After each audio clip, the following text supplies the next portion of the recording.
Assalamu alaikum. Wa alaikum assalam. Today I'll be reading Freudian and Sulaydin. Sulaydin यानी कि चले पांचशे अवल तो ही दूसरा अदल तीसरे नबूवत चौथे इमामत पांचशे क़यामत बिस्मिल्लाहिर्रहमानिर्रहीम फ्रॉइडियन यानी कि चले फ्रॉइडियन यानी दिन की जगह 10 है अवल नमाज दूसरे रोज़ा तीसरे हज छोटे ज़कात पांचवें हम छठे जिहाद में की हिदायत करना आठवें वैसे रुकना नवे तवला दसवें तवला माशाल्लाह सलवात सल्ली अला मुहम्मद व आले मुहम्मद अल्लाहुम्मा कुल्ली वलिय्यका वजदन हसन सलवातक अलैहि व अला आलिहि फी हाज़िहि साअत व फी कुल्लि साअत वलिय्यन व हाफ़िज़न व क़ाइलन व नासिरन व दलीलन व ऐना हत्ता तस्किनहु अर्ज़का तवा व तुमतिहु फ़ीहा तवीला برحمتك يا أرحم الراحمين اللهم صل على محمد وعلى محمد فأجل فرجا ولن أعدائهم أجمعين اللهم صل على محمد وعلى محمد. أعوذ بالله من الشيطان الرجيم بسم الله الرحمن الرحيم الحمد لله رب العالمين والصلاة والسلام على إمام القبلتين ونبي الحرمين وأفضل الثقلين وجد الحسن والحسين الذي سمي في السماء بأحمد وفي الأرض بأبي القاسم محمد اللهم صل على محمد وعلى أهل بيته الطيبين الطاهرين المعصومين الصادقين والذين ذهب الله عنهم الرجس وطهرهم تطهيرا اللهم صل على أما بعد فقد قال الله في كتابه الكريم بسم الله الرحمن الرحيم قال عيسى ابن مريم اللهم ربنا أنزل علينا مائدة من السماء تكون لنا عيدا لأولنا وآخرنا وآية منك وارزقنا وأنت خير الرازقين صدق الله العلي العظيم. For the love of Ahlul Bayt alayhim as-salam, sallu ala Muhammad wa ali Muhammad. اللهم صل على محمد وعلى محمد. The series is in front of you, refuting postmodernism, a return to traditional values. Within this series, we've been examining some of the mistakes that arise because of the influence of modern thought, and we've been using examples to go back towards what the traditional viewpoint about this is. Continuing along this line, one of those major things that we see within the world today is that the world that we live in today is largely defined by quantity.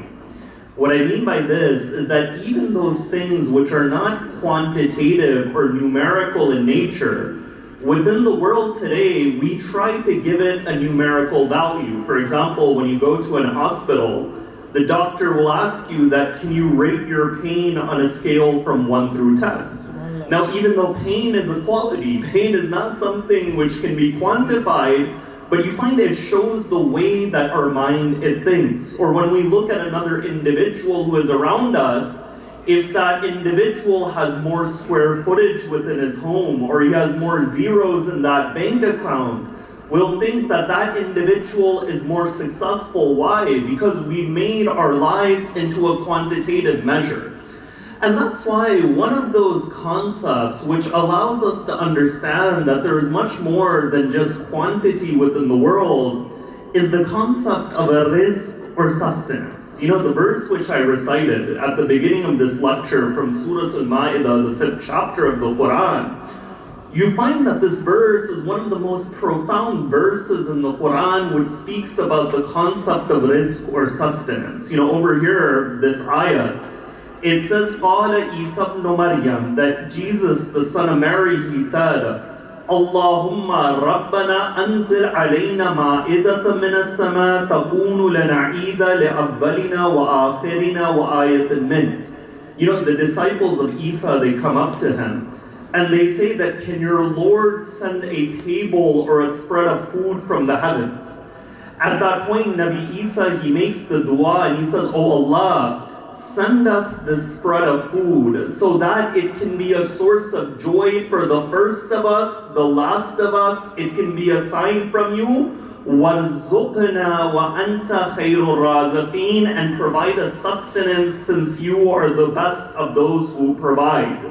That's why the subject of analysis today is to examine the concept of risk and sustenance and to see how different facets of our life, they go beyond just a quantitative measure, and we'll do so by examining this ayat and that which is related with it. You see, before I go into the crux of the discussion, the subject of risk or sustenance is something which affects each and every single person within this hall. The moment a child is young, people begin to discuss that will he be an engineer, will he be a doctor, and there's no other third option in our communities usually beyond that. But you find that from the moment an individual is young, that focus on sustenance, it begins. Even if we look at our lives, and we say that the average lifespan of a human being is 70 or 75 years, 25 or 30 of them are spent sleeping. That which remains, that 40 years, if you're working 8 to 12 hours a day, half of that is gone where? It's gone in the pursuit of sustenance. So you find sustenance, to understand this topic, is to understand something which is near and dear to each and every one of us. That's why when you look at many of the du'as which the Imams of Ahlul Bayt have given for us to be recited at a daily level, you find some of them are related to the concept of sustenance, and the Imams would recite them every single day. For example, the famous dua which we recite after Salatul Isha is one of the duas of Imam Ja'far as-Sadiq salawatullahi wa salamuhu alayhi, where the Imam within that supplication, he says, Allahumma innahu laysa li ilmun bimawdi'i rizqi. That, oh Allah, I do not know where my sustenance will come from. فَأَجُولُ فِي طَلَبِهِ الْبُلْدَانِ, and I go from city to city searching for this sustenance. فَأَنَا فِيمَا أَنَا طَالِبٌ كَالْحَيْرَانِ, and I'm like that person who's confused, who is bewildered as I search for it. أَفِي سَحْلٍ هُوَ أَمْ فِي جَبَلٍ أَمْ فِي أَرْضٍ أَمْ فِي سَمَاءٍ, that is my sustenance in the valley, or is it in the mountain? Is it upon the earth, or is it within the ocean? In this manner, Imam as-Sadiq, he speaks very profoundly about the state of a human being as he pursues his sustenance. So when we come to this discussion about the risk and sustenance, number one, we understand its importance. But at the second level, we need to examine that what has the Quran said about sustenance before we further the discussion. Over here within the ayat that I quoted at the beginning of this lecture, this miracle which Nabi Isa's disciples, they asked from him, he uses the words وَارْزُقْنَا, that, oh Allah, give it to us as a risk and sustenance. In other words, this ayat is showing that even a miracle is considered from the sustenance of Allah. You see, the first question of analysis about the topic of sustenance, is risk and sustenance limited to that which is material, or are immaterial things considered to be sustenance as well? Without a doubt, at one level, those material things within our lives, clothing, money, food, all of them are within the realm of sustenance. Allah, He says, فَقُلُوا مِمَّا رَزَقَكُمُ اللَّهُ حَلَالًا طَيِّبًا. Eat from that which Allah has given you, which is good, which is blessed, which is permissible. So from one level, we see, yes, all of these things are considered sustenance. But at a second level, sustenance goes far beyond that reality. And this goes to show that things which are not material are even considered sustenance in the eyes of Allah. There's a different verse of the Quran. It says, وَالَّذِينَ هَاجَرُوا فِي سَبِيلِ اللَّهِ, that those who migrate in the way of Allah, ثُمَّ قُتِلُوا أَوْ مَاتُوا, that either they are dead or they are killed migrating in the way of Allah, لَيَرْزُقَنَّهُمُ اللَّهُ رِزْقًا حَسَنًا, that Allah will provide that rizq which is goodly, which is a good form of sustenance. You know, if sustenance was something which was strictly material, these individuals have passed away. But over here, Allah is saying, despite the fact that they have passed away, God will continue to provide them sustenance. What this goes to show is that those realities and opportunities within our life to do good, or iman, belief, actions, all of these are considered from the sustenance of Allah. That's why when it comes to the ziyarah of Imam al-Hussein, one of the famous du'as, they say, Allahumma rizukna ziyarat qabr al-Hussein. That the word at the root which is used is the word rizq. That, oh Allah, provide for us or grant us the sustenance of the ziyarah of Imam al-Hussein alayhi salam. So you know what this goes to show is that when it comes to the subject of rizq or sustenance, our thoughts should be expanded beyond the quantitative or beyond the material. The Allah within the Quran, He takes a promise that He will give everyone in mankind their sustenance. You know, there's a verse of the Quran that says, إِنَّ اللَّهَ هُوَ الرَّزَّاقُ ذُو الْقُوَّةِ الْمَتِينِ, that Allah is a Razzaq. You know, the difference between a Raziq and a Razzaq in the Arabic language is that a Razzaq is an exaggerated form of Raziq. In other words, it is a hyperbole that Allah will give in great abundance to mankind, and He will give towards all of mankind. You know, another ayat of the Quran, it says, وَمَا مِن دَابَّةٍ فِي الْأَرْضِ إِلَّا عَلَى اللَّهِ رِزْقُهَا, that there is no dabba, there is no animal or creature, except that it is wajib and incumbent upon Allah to give sustenance to that individual. You see, over here, the question arises that if Allah is saying that He gives in great abundance, and then He is saying that there is no creation except that it is incumbent upon Him to give, why is it that we see certain people who are struggling in poverty? Why is it that certain people that even though they may not work hard, they're highly successful? But then there's other individuals who work day, night, they struggle, yet they don't have even 1/10 of the success of other individuals. The question is that what is Allah's barometer for Him to give sustenance? That on what basis is He giving sustenance? And if He over here is saying that He is guaranteeing sustenance for everyone, then why is it that there are certain people that we see living below the poverty line as we see within the world today? You see, the first answer to this important question is that yes, sustenance extends beyond the material realm as well. That when Allah, He is giving sustenance to everyone, even those immaterial realities are considered sustenance. This is point one. Point two to this discussion is that when Allah is saying that He is giving everybody sustenance, at the second level, this does not necessarily mean that they will have sufficient wealth, for example. But rather, the capacities that you have are considered sustenance from Allah. The situation that you are in is considered sustenance from Allah.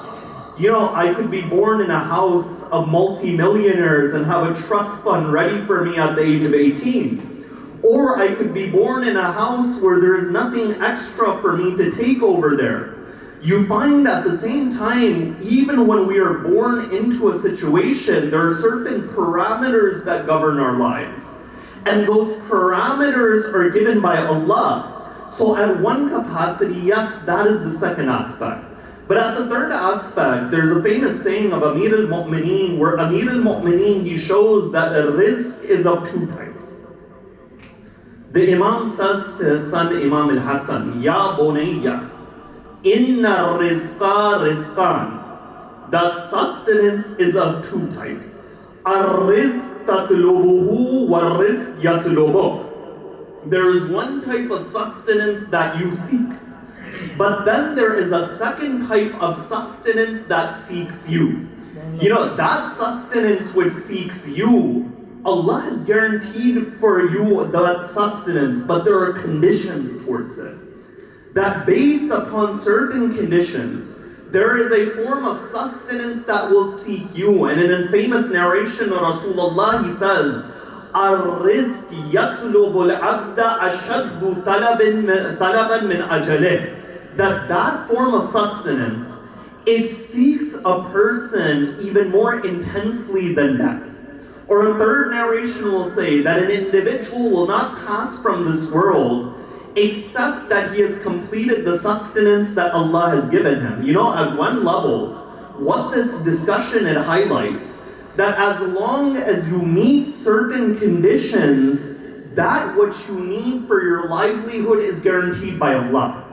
Now the question is that what are those conditions based upon the riwayat? The first of those conditions is that there is a verse of the Quran that says, وَلَيْسَ لِلْإِنسَانِ إِلَّا مَا سَعَى. That the only thing that mankind will attain is that which they work hard for and that which they strive for. In other words, O human being, that sustenance which Allah is going to give you, it will reach you. There is no doubt that it will reach you. But the first condition is that you struggle for that sustenance. That you work hard for that sustenance. That you strive in the way of Allah for that sustenance. You know, in the time of Imam al-Baqir, it was in the middle of summer in Medina. And if you've gone to Medina in the middle of summer, you know how difficult and how hot it is over there. One of the individuals, he says that I see Imam al-Baqir working in the field in the middle of Medina in summertime. So I go to him and I say, oh man, you are from Quraysh. You are from the lineage of Rasulullah. If you died right now, you would die in what condition? In other words, you are chasing this world even on a day which is as hot as this. Imam al-Baqir replies by saying that if I died right now, I would die in the ibadat of Allah. That individual says, what do you mean you would die in the ibadat of Allah? He says that for a person to seek sustenance for his family is considered to be the worship of Allah. You know, in a separate narration, it's stated that in the time of Imam al-Sadiq, there was an individual by the name of Umar ibn Muslim. Imam al-Sadiq would see that individual in the marketplace, but he doesn't see him anymore. So he says to his companions that, where is Umar ibn Muslim? They reply by saying that he has become pious. They say, what do you mean he's become pious? They say all he does is that he fasts in the daytime, he prays at night, and this is how he lives his life. Imam al-Sadiq says, what inspired him to do this? They say that he was inspired by the verse of the Quran, وَمَنْ يَتَّقِ اللَّهَ يَجْعَلْ لَهُ مَخْرَجًا. That those who are God conscious, Allah will open the doors for them, وَيَرْزُقْهُ مِنْ حَيْثُ لَا يَحْتَسِبْ, and give them sustenance from where they don't expect. Imam al-Sadiq says that the same thing happened in the time of Rasulullah when this ayat was revealed. They say, what do you mean the same thing happened in the time of Rasulullah? Imam al-Sadiq says that there were a group of companions that when they heard this ayat, they stopped going towards their businesses. So Rasulullah reminded them that this sustenance in this ayat will not reach you unless you fulfill the condition of struggling and striving in the way of Allah. That's why the same Imam in a narration, he would say, Al-Kadu ala iyalihi kal-mujahid fi sabilillah. That man, that individual who struggles to acquire wealth for his family is like that individual who is a warrior on the battlefield in the way of Allah. So you find there are many traditions that highlight this idea, and if we were to go into them, that itself would suffice the discussion. So the first thing, when it comes to the discussion of sustenance and to understand the value of sustenance, is that yes, Allah has guaranteed it, But one of the conditions is that all human beings struggle for it. The second condition that Allah, He mentions about sustenance, and He goes to show that if you want to live a life that is successful, and you understand what sustenance is in its truest reality, then understand this concept. You know, there is a very famous incident which is mentioned in both Shia and non-Shia sources. And it's stated that Rasulullah, he goes into the desert. And he is with his companions, his Sahaba. He goes to one of the Bedouin of the desert and he says, listen, it is a hot day, we have nothing, can you give some milk from your animals for us? That man says that no, I won't give anything to you. So Rasulullah, he makes a dua and he says that, oh Allah, increases sustenance. They go to a second Bedouin. He denies Rasulullah again. Rasulullah again makes the same dua that increases sustenance. After that, they come to a third man. When they come to that man says that not only will I give milk towards you, but I'll sacrifice my animals for you and your companions to eat. You know, at that point, Rasulullah, he raises his hand, he makes a dua, and he says, oh Allah, give him that which is sufficient. The companions, they begin to say that when it came to those who rejected Rasulullah, Rasulullah says, increase their sustenance. Now this man over here has shown his generosity to the Prophet of God. And Rasulullah isn't saying that increases sustenance, but rather Rasulullah is saying, give him that which is sufficient. You know, when they asked the Prophet this question, Rasulullah, he says, إِنَّمَا قَلَّ وَكَفَى خَيْرٌ مِمَّا كَثُرَ وَأَلْهَى. That which is enough for you and less is better than that which is more, but it distracts you. And then after that, he makes a dua that Allahumma rzuq Muhammadan wa ala Muhammadin al-kafafa. That, oh Allah, when you give Muhammad and Ali Muhammad, give Muhammad and Ali Muhammad that which is sufficient for them. In other words, that yes, one should strive to the best of their capacity to acquire as much as they can. But when they carry this out, the realization of what is sufficient and enough should remain within them as well. You know, in the time of Musa and Harun, there was a famous individual by the name of Qarun. And Qarun was known for having a great amount of wealth.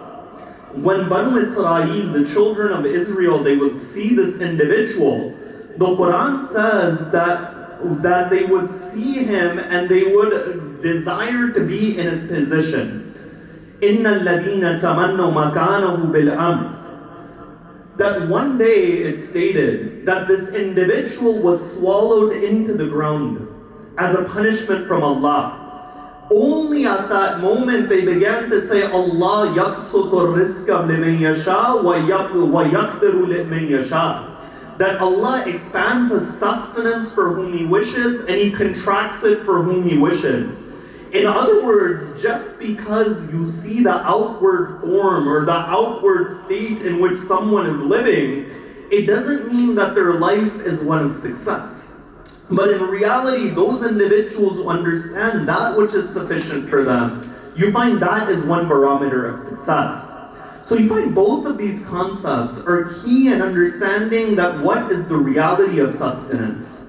And that's why when you look within the narrations, once these points are understood, we have a number of narrations from Ahlul Bayt that explain to us how we can increase our sustenance within our lives. You know, one of the measures that Ahlul Bayt would mention is that they would say, oh human being, when it comes to sustenance, watch the manner in which you are spending. You know, there's a verse of the Quran, it says, وَالَّذِينَ إِذَا أَنفُقُوا لَمْ يُسْرِفُوا وَلَمْ يَقْتُرُوا. That the believers are those that when they spend, neither are they extravagant, nor are they stingy. وَكَانَ بَيْنَ ذَلِكَ قِوَامًا. They stand in between both of these positions. You know, one day there was an individual by the name of Dawood ibn Sahum. He sees that Imam al-Sadiq is weighing out dates and placing them in a storage place. So he comes to the Imam and he says, "Oh Ja'far al-Sadiq, this is something that your servant can do. That why are you doing this on your own?" At that point, the Imam replies by saying, "Islahul mal min al-iman." That for an individual to look after his finances is one of the signs of their iman and their belief. That individual wanted to belittle the Imam. And he wanted to point that, "Oh Imam, you are a worldly person." But the Imam, he highlights time and time again to take care of your affairs in this dunya and in this world is to take care of your affairs in the akhirah as well. And that's why many narrations, they point to the benefit of an individual having savings as well. You know, there's a narration of Imam Ali ibn Musa al-Rida, salawatullahi wa salamuhu alayhi, where the Imam says, "Man adkhala ta'ama sanatin istaraha dahruhu." That individual who is able to store food for 1 year, you find that the burdens of that individual are relieved. In other words, that individual who has savings for at least 1 year of his needs, it is something which will be a source of comfort for that individual. So you see that despite the fact that we have many narrations that say that, "Oh human being, prepare for the akhirah," or give charity, do all of these different acts, the Imams of Ahlul Bayt were practical people in every aspect of their lives. And they were individuals who would show mankind the path which is balanced in order to move forward. So you find that one level that for an individual to see barakah and blessing within their sustenance is for them to what? Is to manage those affairs. You see, the second thing which we find in the narrations, that for an individual to gain sustenance is to give in the way of Allah. You see, this discussion, it began that when something is there within the world, there's something which is far beyond quantity. And over here, these narrations, they show this idea. For example, it'll say, "Istanzilu rizq bis sadaqah." Though mankind seek your sustenance by giving sadaqah. Or sadaqah, it keeps away adab, it keeps away God's punishment. You see, when it comes to wealth, it is not always the quantitative measure which is sufficient. There are many individuals, even though that bank balance has zeros at the end, because of illness, they're not able to enjoy it. Or because of family difficulties, they're not able to enjoy it. But then there may be somebody who is earning minimum wage, but that individual enjoys his life because he has health that is with him. He has a family that is surrounding him. He has a community that respects him. So you find that aspect is something which is there in sustenance. And the narrations, they mention one of the ways to unlock the full blessing of the amount that you have is to give in the way of Allah. You know, as I mentioned the verse of the Quran yesterday, that sadaqah is such a reality that when those who are seen on the day of judgment, they see the reward of that individual who gave sadaqah, they will say, "Ya layt ma kunta akhartani," that, "Oh Allah, why did you not give us a little more time in the world in order that we can give sadaqah?" That this act is such an act that only on the day of judgment an individual will recognize the full value and the reality of sadaqah. And with that said, we raise our hands, we turn towards Allah, and we say, "Oh Allah, through the right of Muhammad and Ali Muhammad, wherever the followers of Ahlul Bayt are in difficulty, help them. Wherever they're sick and ailing, cure them. Ya Allah, grant us the opportunity of a Hajj, of Umrah, of the Ziyarah, Muhammad and Ali Muhammad. Grant us the Shafa'ah of Muhammad and Ali Muhammad. ربنا تقبل منا إنك أنت السميع العليم.